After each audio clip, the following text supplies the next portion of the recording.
Hello everybody, this is Nate with Tinkerton, Ohio for a part 2 of the 1978 Yamaha XS750 disassemble.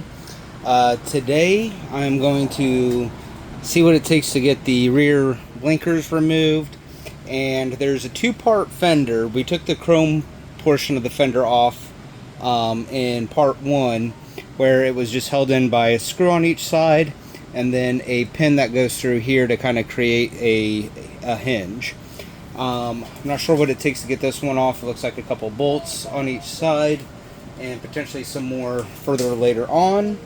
And I also pointed out that there's a rubber piece here that seems to be missing that matches this one. And this here is the rod that is used to prop the seat open when you have the seat on and you want it to be open. Alright, so with that, I'm going to see what it takes to start taking apart the next section. I think I'm going to start by taking this piece off. It looks like there's 3 bolts on each side. Just to remove this piece of the fender. Looks like the fender might be in 3 pieces total. So let me start by grabbing a 10mm.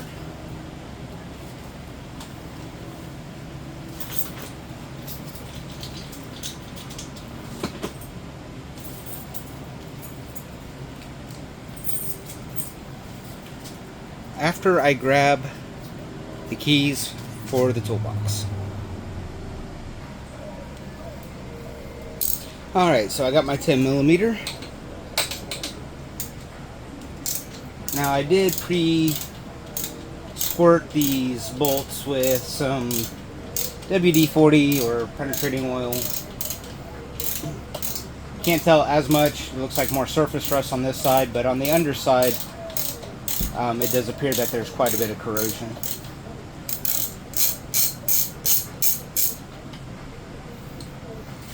And 10mm bolt with a lock washer and washer.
Alright, yep, and then that piece came out. Once again, rubber piece, looks like rubber piece missing. Prop rod for seat.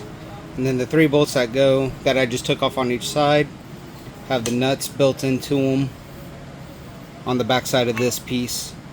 And I'm just going to put the bolts back just in this piece for storage. That way I don't lose them. Trying to keep things together and organized as much as possible.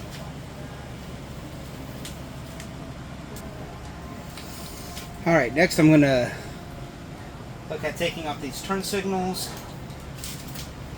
/ marker lights. And it looks like there's a thread on the back of these, and then it's just held on by a nut. Maybe a 12 millimeter.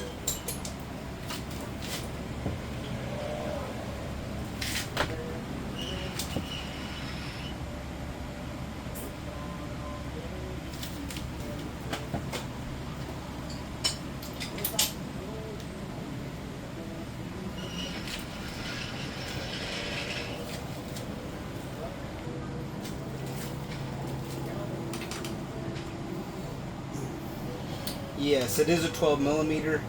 And once again, I pre-sprayed these nuts with penetrating oil and let them soak for probably about maybe 20 minutes.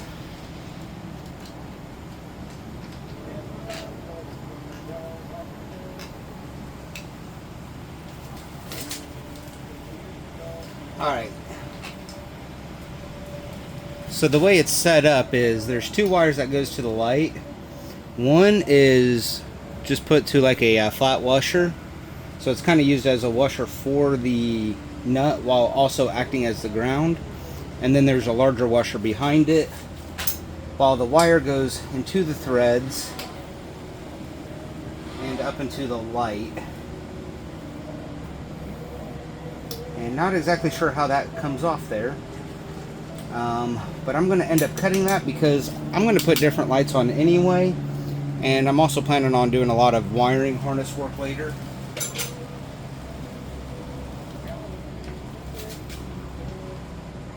So I'm just going to clip that.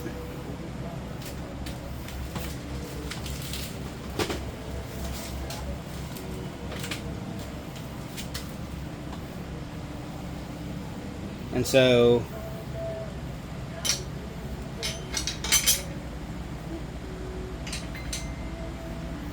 you have that going through the wires. Well, the one wire that goes into the tail light comes through here.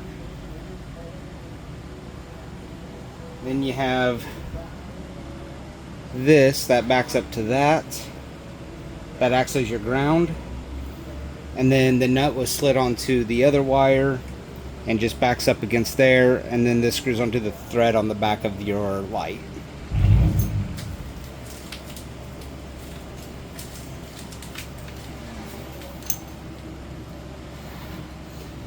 And once again, I'm screwing the hardware onto things so that way I don't lose it and I know what it goes to. And things that I don't have the ability to screw onto, I'm actually putting them in bags and labeling them specifically where they came off of and what they were used for. Just trying to stay organized as I'm taking it apart in hopes that it'll help me when it comes time for reassembly.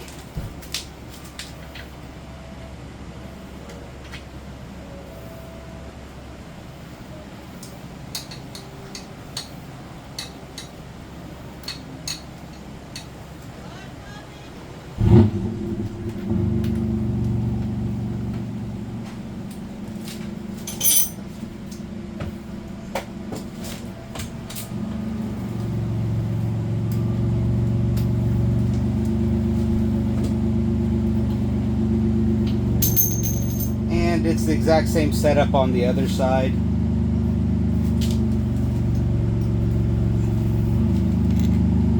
Same large washer, same ground that goes around here. This fed through the power wire and it screws onto here with the power wire going in through the threads.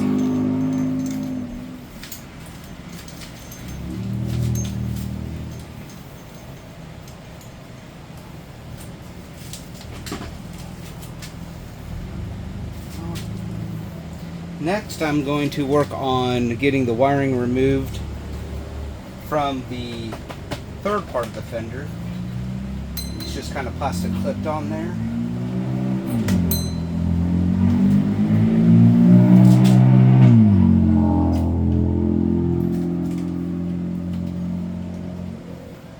And excuse the background noise, I am doing this in a portable shed in my driveway.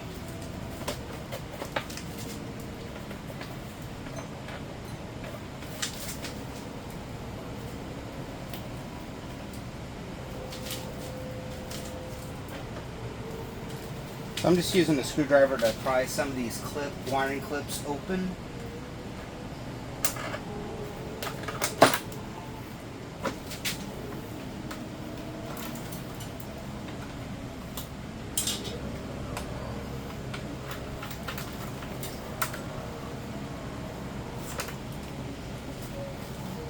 Yeah, see, there's one of the ground wires that popped off altogether. That went to the tail light.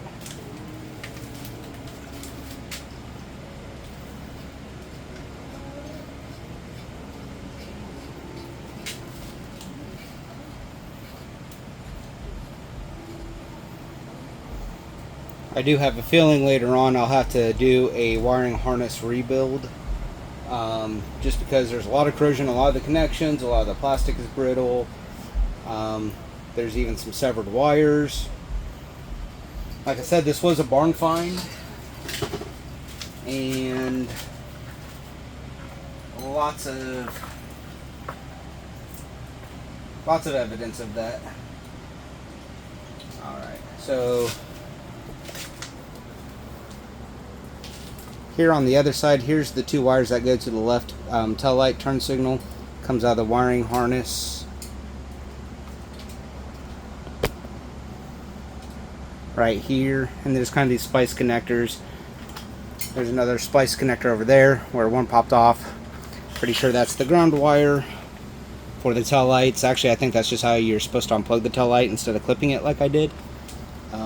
But yeah, like I said, I'm going to put on different aftermarket lights anyway eventually, so I'm not too concerned about cutting them, but I think that's how you would unplug them if you're trying to keep yours stock or just wanting to replace one.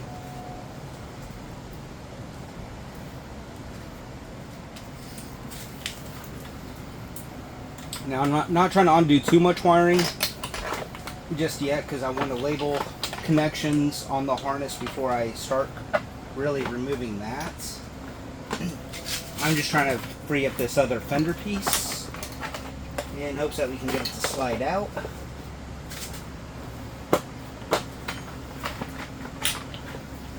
And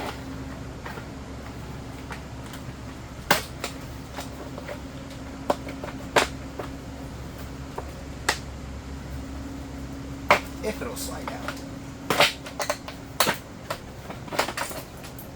Yep, and you just kind of saw how I did that. Just kind of tweaked it to one side, got this ear mark around the shock, and then just kind of rotated it around. And then there's the rest of the fender. So there's three pieces to the fender. The first part was chrome. Then there's that middle steel section that has the prop-up rod and it's supposed to have the two rubber bumpers. And then this third piece is actually plastic and contains extra fuses back here. That's not the fuse box or fuse panel, I don't think. It looks like just a storage place for some extra fuses potentially, but I could be wrong on that.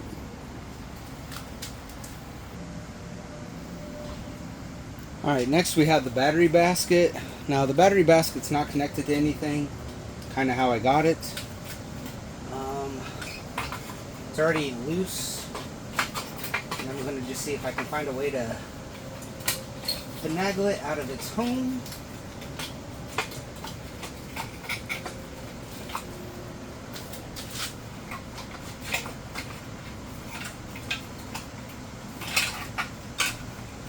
And it is a tight squeeze.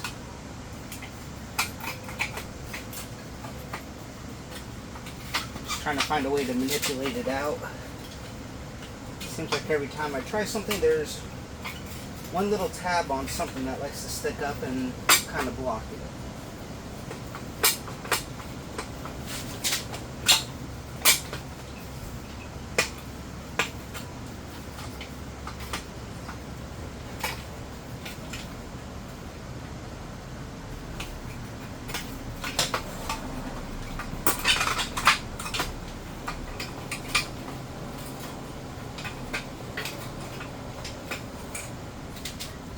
And so far,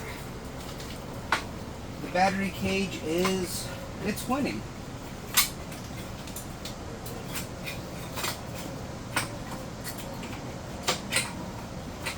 I legitimately don't see how this is supposed to come out unless the rear tire is off. So that might be something I come back to later. Or if you guys have any tips or suggestions on how that's supposed to come off, please let me know.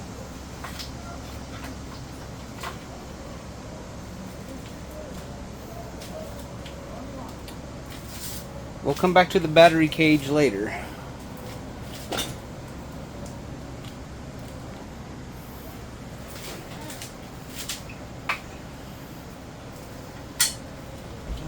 Let's see.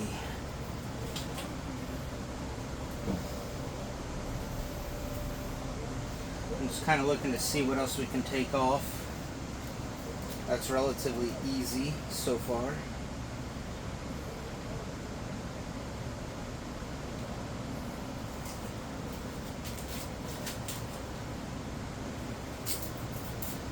I'm thinking I might work on taking off the exhaust next.